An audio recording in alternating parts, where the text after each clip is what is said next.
The garage door creaks open, the motor whining like a guilty confession. I am holding a grocery bag overflowing with cilantro when Sandra Withers comes sprinting barefoot down my driveway. Mascara streaked like camouflage, she's shrieking into her phone. "He's stealing my brand new sapphire blue Vortex." Her voice could shatter glass. I glance at my so-called sapphire blue Vortex, which happens to be my 12-year-old dented Subaru Outback, the one with the world's okayest gardener sticker curling at the edges. Half the bumper is zip-tied on like some ill-fated science experiment. Neighbors peek through blinds up and down the street. A drone hums overhead like an angry wasp. Somewhere, a sprinkler hisses, as if even it can't believe this is actually happening. My name is Colin Drew. I moved to Sycamore Glen 6 months ago for the quiet life, the cul-de-sacs where kids chalk hopscotch grids on the pavement.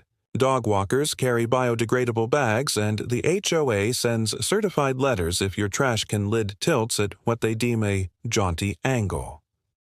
I keep to myself, early morning runs before sunrise, late-night reading to help me sleep, and a small herb garden labeled like a museum exhibit. Basil, thyme, rosemary, each with a neat little wooden stake. My insurance against another pesto fiasco that tastes like lawn clippings and regret. Across the street lives Sandra Withers, HOA president, suburban siren, and full-time enforcer of order. She's the type who prints formal minutes for casual chats about the weather. A silver whistle dangles from her neck at all times, even when she checks the mail. Her Facebook bio reads Community Visionary in bold letters, accompanied by a headshot that radiates, "I will personally cite your mailbox for insolence." She drives a white SUV with a custom plate. HOA Queen. I wish I were kidding. It starts small, as these things always do. One Tuesday, I find a note tucked under my doormat. Your rosemary bush appears aggressive and may be encroaching on community aesthetics. I laugh it off. 3 days later, a formal violation notice arrives, official HOA letterhead and all. Garage may not be opened between 7:12 and 7:18 a.m., as it disturbs nesting birds and neighbors engaged in morning meditation. Attached is a photo of me carrying a garden rake to the shed.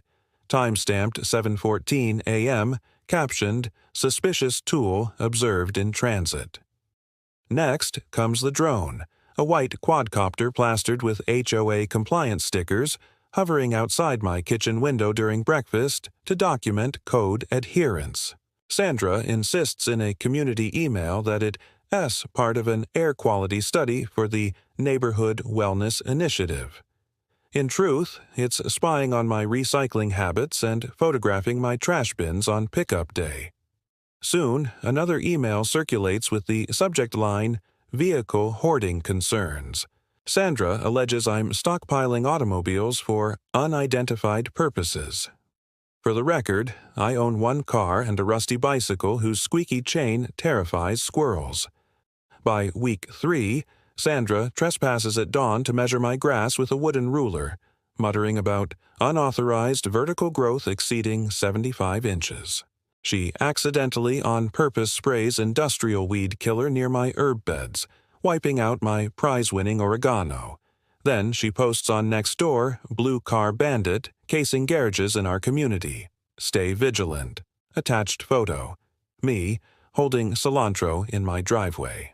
Things escalate when Sandra announces at the monthly HOA meeting that she purchased a sapphire blue Vortex LX, a spaceship of a car with gull-wing doors, massaging seats, and presumably a payment plan that keeps her awake at night. She proudly passes around photos on her phone. The very next morning, 7:15 a.m. sharp, she calls 911, reports an active vehicle theft in progress. At her own address. Describes my driveway. 2 police cruisers roll into the neighborhood like synchronized swimmers. Sandra's already mid-performance, pointing wildly at my Subaru, gasping for air, fanning herself with a rolled-up copy of the CCNRs. Her drone dips low for a close-up. "Officer!" she cries, brimming with theatrical urgency. That man is stealing my vortex, right out of his garage. Officer Sue, a calm woman with kind eyes, surveys the scene. She looks at my battered Subaru, then at Sandra, then at the VIN number I offer up like a communion wafer. "Ma'am," Officer Sue says evenly, "this vehicle is a 2013 Subaru Outback, not a Vortex. The registration matches the owner standing right here." Sandra doubles down as only someone who's never been wrong in her life can. "He repainted it overnight," she insists. "He's obviously a professional car thief." Officer Sue blinks. "You're saying he repainted an entirely different make and model since last night?" Sandra hisses through clenched teeth. "Criminals are efficient these days." And that's when everything begins to unravel, thread by thread, like a cheap sweater caught on a nail. Officer Sue's voice is calm but carries the kind of authority that slices through chaos. "Ma'am," she says, "why is your HOA drone currently recording private property without consent or notification?" Sandra straightens with the confidence of a dictator caught mid-speech. "It's gathering evidence. For community safety," she declares proudly. Officer Sue raises an eyebrow. "Do you have a Part 107 remote pilot certificate from the FAA?" Sandra's eyes sparkle with self-assured defiance. "No," she replies. "But I do have a very detailed Pinterest board about airspace law and neighbor surveillance techniques." The drone, as if aware that its pilot has just doomed it, emits a series of panicked beeps, swerves drunkenly, clips Sandra's decorative mailbox, and nosedives straight into my rosemary bush with an electronic whimper. The rosemary, unyielding and righteous, emerges victorious. I hand Officer Sue a thick manila folder I'd been quietly compiling for months, just in case. Inside, neatly dated violation notices, time-stamped videos of Sandra trespassing at dawn to measure my lawn with a headlamp like a coal miner, and a half-empty pesticide bottle still tacky with residue. The officers exchange loaded glances and radio for a community liaison. Within minutes, a code enforcement representative arrives, clipboard bristling with forms. Then, the sound of a tow truck breaks the suburban stillness. Yellow lights flashing, rumbling up the cul-de-sac. It's here for Sandra's actual vortex. In a delicious twist of irony, her luxury spaceship is parked 2 blocks away in a red loading zone, freshly ticketed and now being towed. Sandra rushes forward, waving her laminated HOA bylaws at the driver like a sorceress casting spells of immunity.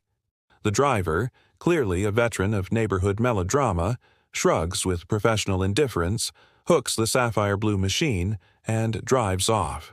Every ring camera in Sycamore Glen captures Sandra sprinting after the tow truck down Maple Loop, floral bathrobe billowing, fuzzy slippers flapping, her silver whistle bouncing wildly against her chest. Over the next 2 hours, the community liaison interviews neighbors door to door. Screenshots are produced of Sandra E. Ness unhinged, blue car bandit, posts, and her proud drone footage from the private HOA Facebook group. Someone brings up the weed killer incident.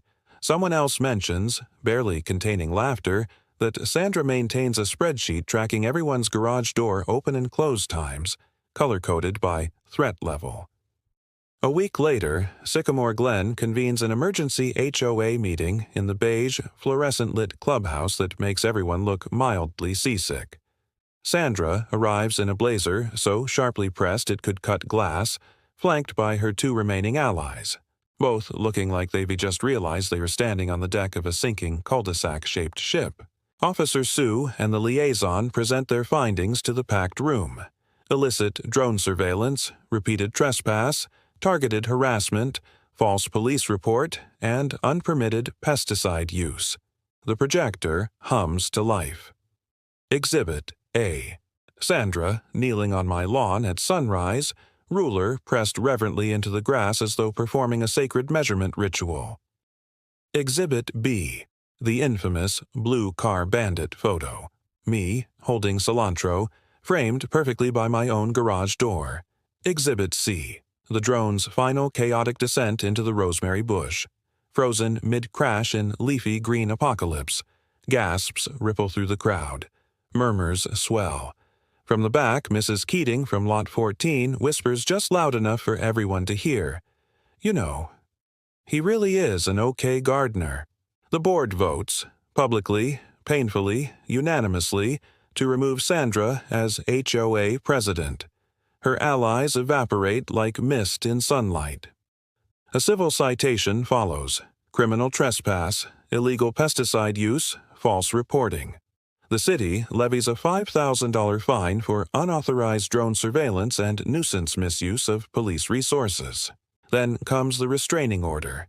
50 yards from my property, my vehicle, and, by name, my rosemary bush. Sandra's face cycles through the colors of panic: red, white, then a shade of purple unknown to nature. Her mouth opens and closes like a fish gasping for air as she clutches the paperwork. "That's it?" she whispers, then louder, her voice cracking with disbelief. $5,000 and a restraining order for protecting this neighborhood from criminals? The gavel cracks once, sharp and final. Meeting adjourned. Sandra stands frozen as the residents of Sycamore Glen file past in a heavy, silent procession, each step a quiet verdict.